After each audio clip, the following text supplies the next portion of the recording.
Prantsuse Kolka küla, mis on Liivimaa daami järgi nimetatud. See madam on Madame Royale, kes on Louis XVI tütar, kes elas Liivimaal ja abiellus seal tänu Paulile, kes andis talle asüüli. Ja Puur on siis nagu see küla linnake asula, eks ju, nagu Burg saksa keeles. Ja paremat kohta nagu pole, kus rääkida keeltest ja keelepoliitikast, eks ju. Prantsusmaal on selleks nagu ideaalne koht, sest Prantsusmaal on selles suhtes hästi julm ja vastik riik olnud. Ja Prantsusmaal on põhimõtteliselt nii, et räägid prantsuse keelt või sured, eks ju, see ma ei tea. Et ma kujutan ette, ma siin nagu läheksin poodi ja hakksin rääkima mingis muus keeles, peab prantsuse keele, kuigi tegelikult ma olen Kataloonias, eks ju. Aga Prantsusmaal on lihtsalt nii selline programm, et kõik põliskeeled surutakse alla. Suruti minevikus väga räigelt. Ja sellest on näiteks, kui olla Hispaania puhul mõnikord näeb prantslasi, kes on geneetiliselt katalaanid, nad tõnkavad katalaani keelt, aga nad ei oskaks kindlasti sellest kirjutada. Nad ei oskaks kindlasti, nad ei loe katalaani keeles midagi. Aga nad teavad kas sõnu või, nad on koolis käinud prantsuse keeles muidugi, jah. See on päris kurb. Ja siis tänaval on nagu selline narratiiv, et enam ei tohi keeli alla suruda, aga siis tegelikult on midagi muud kui narratiiv. Tegelikult on ikkagi siin, et see on prantsuskeelne maailm. Ja Hispaanias on teistsugune keelepoliitika, Franco oli muidugi päris julm, eks ju, jällegi suruti alla, üritati tsentraliseerida põliskeel, riik on üldse, aga hiljem mitte ja põhimõtteliselt Hispaania pool saab rääkida katalaani keeles, aga Hispaanias on see, et on palju seda immigratsiooni, eriti veab sisse neid lõuna-ameeriklasi, keles 99% suhtub katalaani keelde halvasti. Mitte kõik, eile ma olin näiteks ühes kohas, kus oli Lõuna-Ameerika nooruk, mestiits, eks ju, ja täiesti rääkis katalaani keeles. Ja olen Ikis olen ka päris kohas olnud, kus on täiesti selline positiivne suhtumine. Aga üldiselt jah, et Lõuna-Ameeriklased teavad rääkima hispaania keeles. Või rääkima toppelt. Nagu eilse Austrite afäär mul oli, et kõigepealt ütlen talle dotze, mis on katalaani keeles tosin või 12, siis ütlen doce igaüks üks hispaania keeles.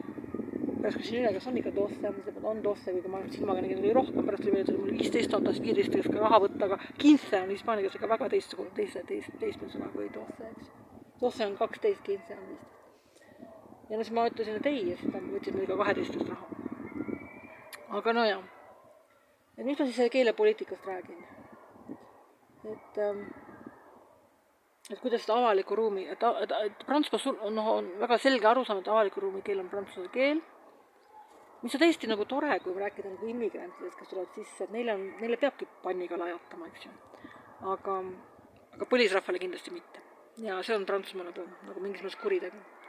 Prantsusmaa poolelt on üks väga huvitav kirjanik, kes mulle varem väga meeldis, Jean-Daniel Bessonov, mis seal on venekeelne perekonnanimi, sellepärast, et ta vanaisa oli kas vene mingi valgkaartlane või aristokraat, mingi selline tüüp, kes pärast revolutsiooni pidi põgenema Venemaalt. Ja siis ülejäänud perekonna liigunud ülejäänud on kõik katalaanid. Ja ta on tegelikult katalaan, ta vene keelt ei oska ka midagi, Venemaaga ta midagi pistmist ei ole. Kuigi ta kirjutas oma vanaisast huvitava raamatu ka katalaani keelse. Aga jah, ta kirjutab väga ilusasti katalaani keelsed raamatud, väga ilusad raamatud. Nii et ma isegi vahepeal tegin nalja, et vahepeal ta oli kõige ilusamast katalaani keeles üldse ja ma tegin nalja, et kõige paremas katalaani keeles kirjutab Põhja-Kataloonias või siis Prantsusmaale kuuluvas Kataloonias pärit kirjanik. Aga avaliku ruumi keels ei ole see katalaani keels. Ja inimesed, kus saavad autod, ka bonjour, eks ju, ütle bon dia. Kataloonias saab vastu ka bon dia, katalaani keeles. Mõned, kes on hispaania keel buenos dias, eks ju, buen dia. Et selline asi. Et jah, et Prantsusmaal saabki aru sellest narratiivi ja tegelikkuse sellest vahest hästi. Et üks on see narratiiv, mida tänapäeval rääkivad, ei tohi enam hävitada, meil võiks sõbrad, aga tegelikult on tegelik elu.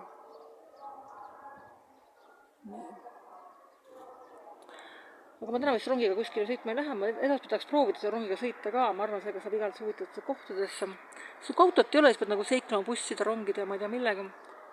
Tore oleks kui autoga tulla saaks minna. Rääkisin küsisin bussiga, kas autoga on raske sõida, ütles, et ei ole kergem on kui linnas. Käärmused mägiteed on lihtsamad kui linnas hullude juhtide vahel sebida, nagu öeldakse. Siin ei ole kedagi nagu väga palju, selle pärast. Aga siin jah, Liivimaa daami järgi nimetatud kohas ma istun, jah. Liivimaa käib kõikjal kaasas.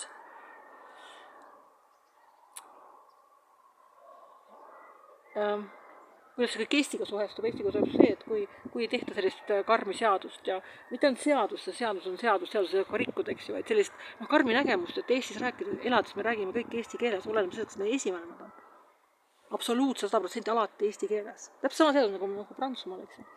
Ja meil on see õigus, sest me siin valdavalt ikkagi tegutseme nendega, kes on tulnud mujalt, jah. Ja kui selline nägemus tekib, siis on Eestil lootust. Ja kas on sellised väiksed asjad, et ütleme, meil on küll turistid, kellel on vaja teha mööndusi, ka sellega ma nõustun, eks ju. Aga näiteks kui oled hotellis, siis ma olen hotelli eest maksnud eestlane, eks ju, mul ei tule keegi vastu, et mingi lõutama. See on absoluutselt välistatud peaks olema. Et kõigile rahvusest, ma ei tea, usutunnistusest ja millest kõigest sõltumata ja ütlema tere. Ja kui ta ei oska, kui ta on turist, ei oska eesti keelt, sa vahetad keelt ja kõik, ei ole mingit probleemi, aga sa ütled talle tere. Esimene asi, mis ütled kõik on tere. Et kui me saame sinnamaani, kui me kõigile tere ütleme eesti keeles, see oleks juba saavutus.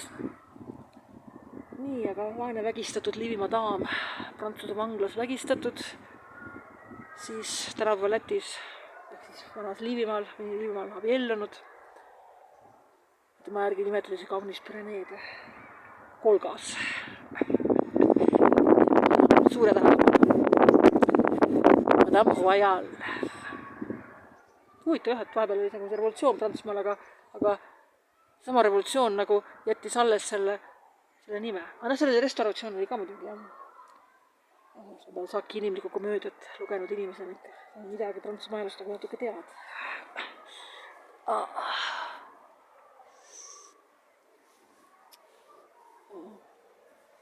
Aga jah, mis see kõige siin kandis, mis kõige eelistatum olukord oleks see, et iga inimene oskaks 3 keeles loba ajada. Mitte korralikult rääkida, mitte kõrgtasemel, vaid igas 3 keeles nagu umbes poes käia ja mingi piletit osta. Siis oleks seda olukord parem, aga siin on väga palju inimesi, kes on nagu kapseldunud ühte keelde ka. Ja väga palju inimesi, kes nagu ei ole.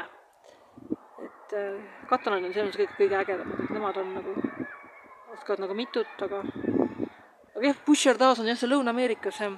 Kui ma üle 20 aasta tagasi siin käisin, siis ei olnud neid Lõuna-Ameerikas. Nüüd on neid nii palju, et mõned on toredad, aga suures osas mõned ei ole toredad. Ja see on kahju. Olgu. Ma liigun siit Prantsuse daami juurest ära. See on Liivimaa daam ka. Suur Liivimaa daam. Kas tema kohta mingi kunagi, ma lugesin sellest raamatut, mingi vandenõu teooria, et ta vahetas kellega nagu rollid ära. Ta tahtis elada vabalt ja siis ta nagu hakkas teesklematud enda teenija. Ja tema teenija oli tegelikult, või kuvernant, kes oli tegelikult tema. Või keegi vale isik, kes tegelikult ei olnud tema. Midagi oli, ma mäletan. Ta siis vanaduses nagu vaba olla. Ta oli kõigest nagu tugevalt pohhui, nagu öelda. Muidugi, mul oleks ka kõigest pohhui, kui mu vanemad ära giljotineeritaks. Ja mind võib-olla vanglas ära vägistataks ja kogu see asi värk oleks nagu kergelt horror. Või mitte kergelt, vaid palju horror. Mis see silt ei paista?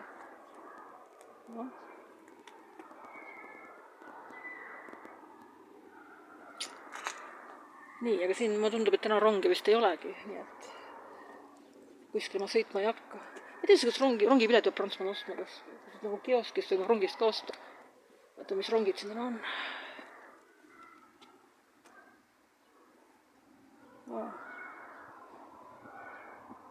Siin ei täna ei ole rongi, siin on mingisugused teetööd, jah. Ma vaatasin jah, et mujal on ka, tänast kuupäeva ei olnud. Et jah, täna mingid teetööd, et täna rongiga kuni kuskil ei saa. See on hüljatud raudteejaam, nagu öeldakse. Ma võiksin üle korraks kõndida. Siin rongi nagu nii ei tule, siin on danger de mort, surma oht, nagu öeldakse. Aga rongi ei tule, nii et vahet pole.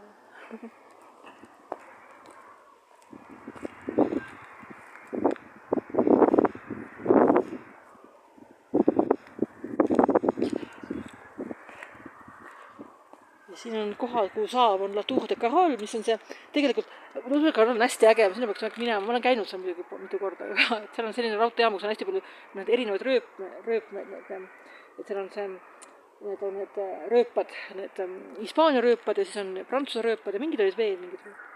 See on nagu selline üks väheseid raudteejaamu maailmas, kus on neid erinevaid radu. Ja siis see Hispaania rong lõpetab selle Tour de Carollis, et tegelikult kui ma selle rongiga läheksin siia Tour de Carollis, ma saaksin tagasi jalutada, see on hästi väike maa, või minna Hispaania rongiga Puigcerdasse, nii et see on ka huvitav matk teha niimoodi. Siin on puuotsas väga maitsvad õunad, ma näen. Huvitav, kas ma õunaraksu tohiksin minna. On kellegi õunad muidugi. Ma võtan neid õunu, siis ma lüüakse maha. Kaneelud käivad küll nende õunade järgi. Huvitav, kelle õunad need on. Parem võib-olla ei lähe Prantsusmaale õunu varastama, see on nagu natukene. Kes sellest teada saab, kui ma lähen. Siin ei ole kedagi. Äkki vaatame sealt poolt. Siin mõne õuna. Ja ma käin Prantsusmaal õunaraksus.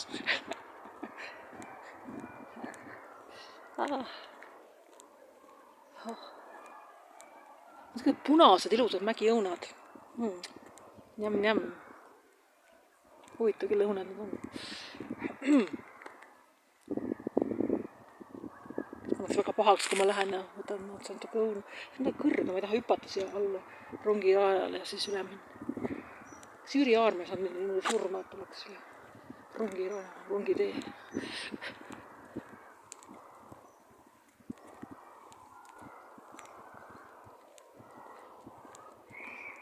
Ma ei lähe kellegi teise õunu sööma.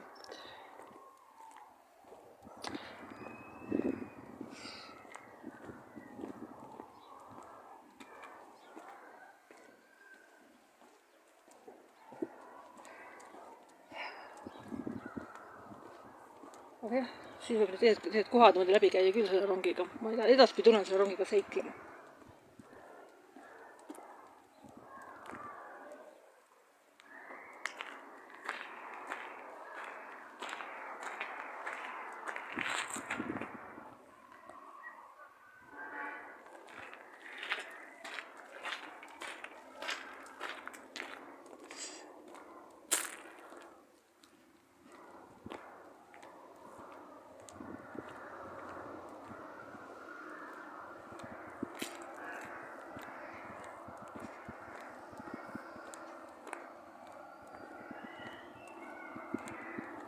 Tegelikult ma võiksin järgmine kord isegi nii siia tulla, et ma tulen selle päris suure rongiga, mis on Hispaania, ma lähen La Tour de Carolli, mis tuleb selle Prantsusmaal üle, ja siis tulen selle kollase rongiga tulen La Tour de Carollist, tulen siia Purmadami, ja siis lähen üles ja jalutan üle Hispaaniasse. See on ka hea mõte. Kuradi ma hea mõte. Nii võib ka teha.